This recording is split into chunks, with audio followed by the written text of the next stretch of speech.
This is what we've been hoping for! Well, friends, we're here at the finale, the end of Star Trek Prodigy Season 2. We're going to be covering episodes 19 and 20. These are the ones entitled Ouroboros.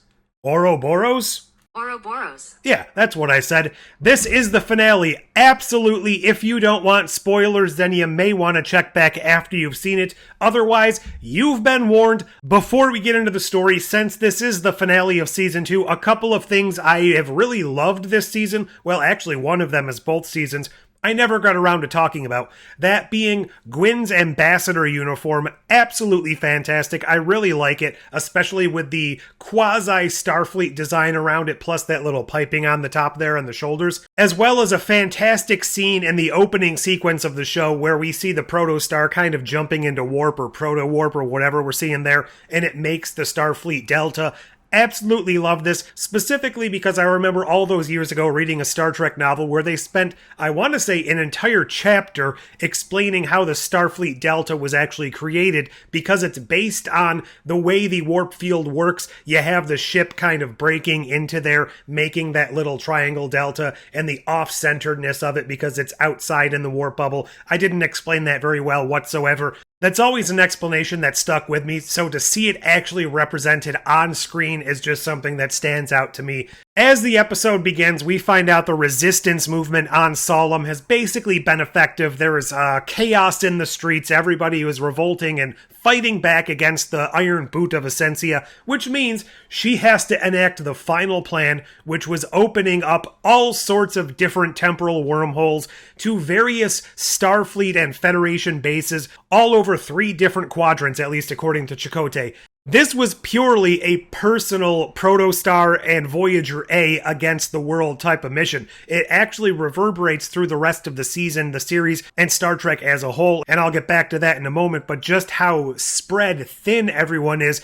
this allowed our characters to have to solve things on their own, and I think that was a nice way to end this season, when Season 1 was kind of the opposite, coming together of all the Starfleet stuff, but then we had to actually save the day from that weapon. The ship battles here looked very great. We didn't get to see that much of them, which I think is a nice call since we got so much ship battle a few episodes ago. To focus a lot of the efforts on the planet, I think was probably the right call. That battle worked well. It was a lot of things that we've seen before, having to scale a tall tower, characters falling off, kicking each other off, Gwyn gaining all of that power, and I think this was a comment from Clarence from Discussing Trek, basically doing a spirit bomb here from Dragon Ball Z. I think honestly we have to say that Gwyn was the main character all along. I know it felt like Dahl was, and kind of coupling that with what Dahl learns at the end of the episode, and has been learning throughout this season specifically, I have to say Gwyn is probably the main character, even though it doesn't always seem that way, and this show is absolutely a lot more ensemble than most of the Star Trek we've received in the last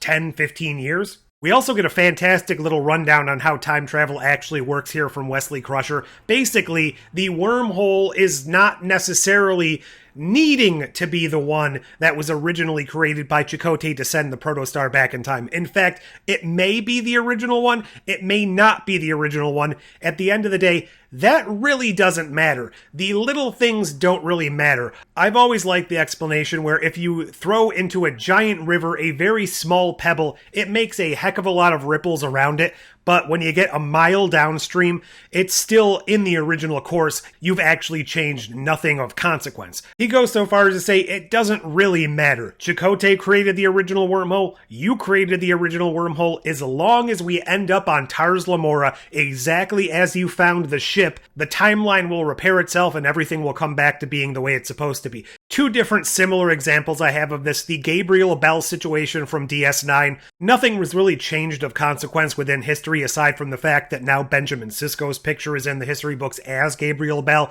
Similar thing happened in Harry Potter, but from the other angle, the Patronus that was cast at the end of that book was always Harry Potter, even though he didn't know that. So you have both examples. One where you do change history, and one where it was always you to begin with, but they both result in the timeline being the same, even if there are small alterations along the way. Also, really a big fan of the fact that the Loom were just kind of these animals that were acting on instinct to eat a dying timeline, almost kind of like being attracted to a dead animal or something like that, or a dying animal, and there was no real outside element that was sending them. Not necessarily that I would have hated that if there was some big, grand, multiversal, temporal enemy out there, or even that Asencia had gone back in time and created them, something along those lines. That could have worked as well, but I think the fact that they were more of just an incidental roadblock and not a grand enemy to face allowed them to work in the storyline while still having Asencia be more or less the grand villain,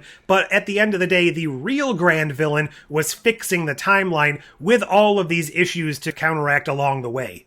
Very cool to see all the time echoes and the reintegration of the timeline, all of that time flight, especially, I have to say, a special shout out to the showcasing of the cetacean ops controlling of the ship flying through space. That is another great visualization of something I never expected to see on screen, even up to a couple of years ago.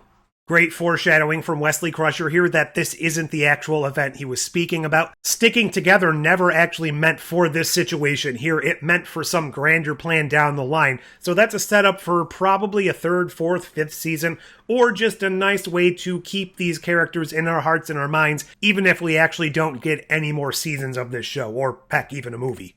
Hollow Janeway's emotional arc worked well for me here, but I do wish it was set up a bit earlier in the season. Maybe set it up in the first half and then let it drop for a bit and revisit it towards the back half. I really liked the way it worked. The fact they were able to save a copy of her program to an EMH backup module while still resetting the original one on the Protostar to factory default really worked for the timeline stuff, and it also adds a little bit of hope and a little bit of credence to the fact that in the Starfleet Academy show, I think they may be utilizing the EMH backup version.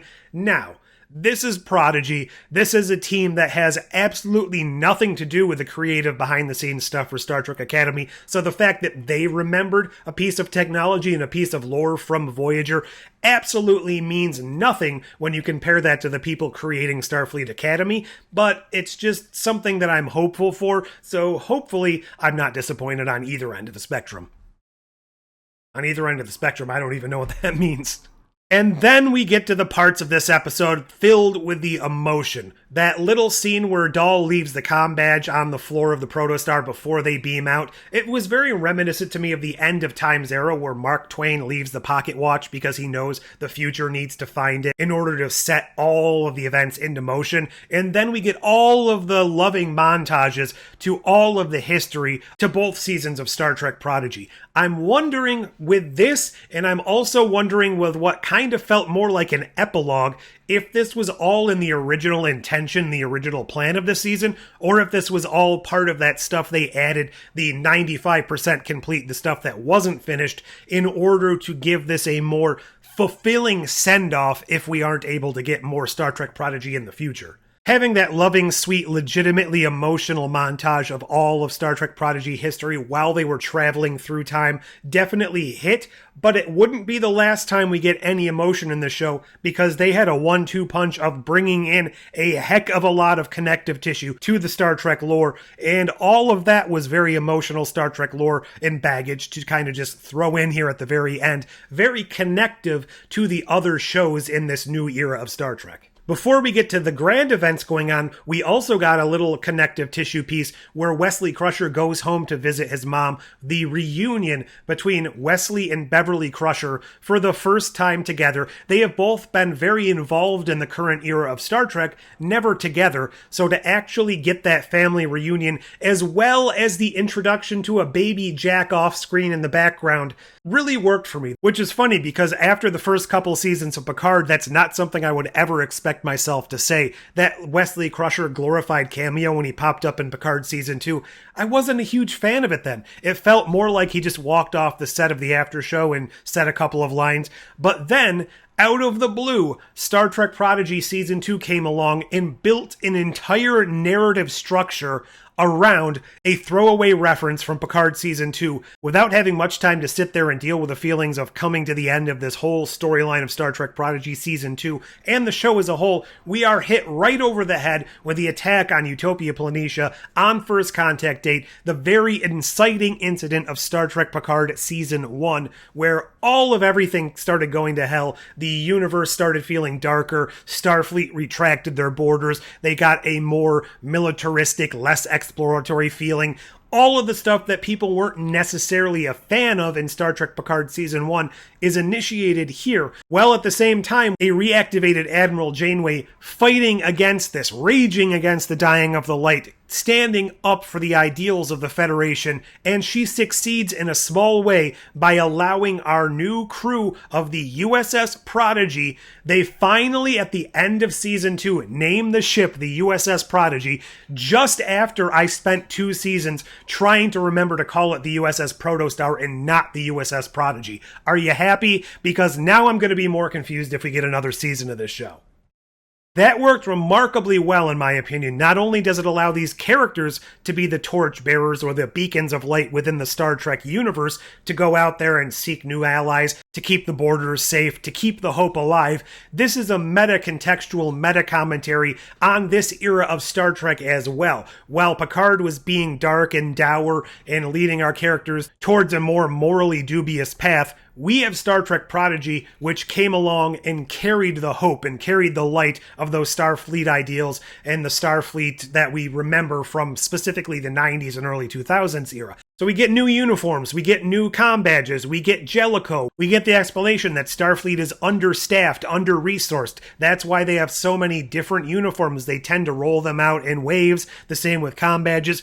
All of these people are mismatching because they just don't have the infrastructure right now to maintain all of the things they need to maintain. Our kids are going to go out there and be that beacon, that point of light in the darkness that is to come for the next 20 or so years in the Federation.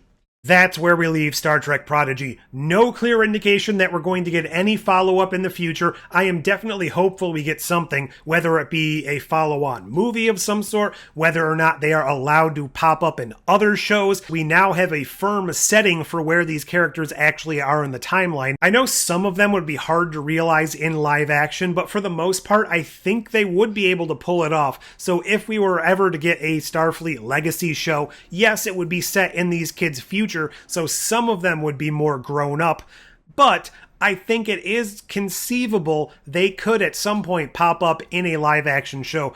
I would be 100% on board with them being in an Academy show. Obviously, that's come and gone. We're getting a different Academy show in a different setting. They've now been given a field commission to honorary ensigns, so that really isn't plausible anymore. But just the way this ends, this season ends, there is definitely a bright future ahead, not just within the universe, but within my mind as far as a third, fourth season, a movie. Heck, even if we have to get a comic book continuation or a sequel video game, because there is a Prodigy video game, the only Star Trek video game proper we've received in quite some time that was actually a tie-in to a show. That has to mean something for someone out there.